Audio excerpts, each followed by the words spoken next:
the Jets? It's been a big offseason already for the Jets. As you can see here, Aaron Rodgers arrived to play quarterback for a team that already had a lot of talent on offense. Cook still kicking around on the free agent market here a couple weeks after the Vikings let him go. Coach, do you like the possible fit of him in that Jets offense? Well, I think when you're the Jets, you're looking down south at the Miami Dolphins and up the little way up into Buffalo and say, look, how are we going to match the firepower of those two offenses? I think if you're the Jets, this is a guy you're going to try to go after. Remember, the Jets are all in. Woody Johnson went after Aaron Rodgers for one reason, not to get into the playoffs, but to get to the Super Bowl. Well, I hear you, Coach, and it totally makes sense what you're saying. I just love the dynamism of that backfield already without Dalvin Cook. Obviously, when Breece Hall is healthy, you have a whole different story. You have one of the best backs who's on track to be Offensive Rookie of the Year before the injury. And so that's why I don't think you need Dalvin Cook just yet. If Breece Hall is fully healthy, then you'll be okay. And if he takes a little while to get ready, then you've got a few backs in the stable ready to carry the load.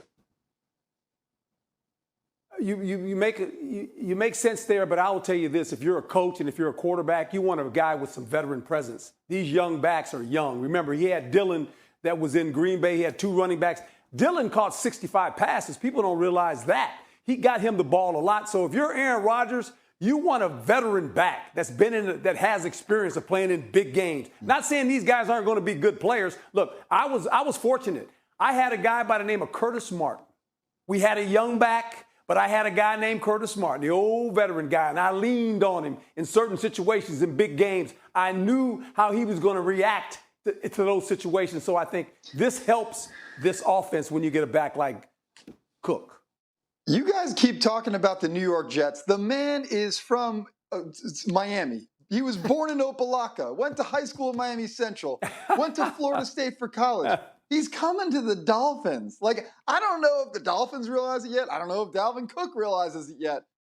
The Miami Dolphins were one of the two teams that were willing to trade for him earlier this offseason, ultimately couldn't get the compensation right. You guys can talk about the Jets all day. The Dolphins will come to their senses, Dalvin Cook will come to their senses, and we will have a reunion here in Miami, and there will be more weaponry for the Dolphins to play with this season. Well, if it's about speed, I would argue this. Yeah, it's I would easy to say that when you're sitting behind palm trees. Devin A-Chain. Exactly. You saw what happened in the draft. So the Dolphins went and got even more speed. They got Devin A-Chain, from one of the fastest players in all of college football from A&M. So they have another dynamic backfield weapon as well. And so I think that, yes, Miami may be an option, but there's so many weapons there already. I'm not sure Dalvin Cook wants to be another number in that system. Yeah, we'll see. Look, I mean, that's a position where you can never have too many guys.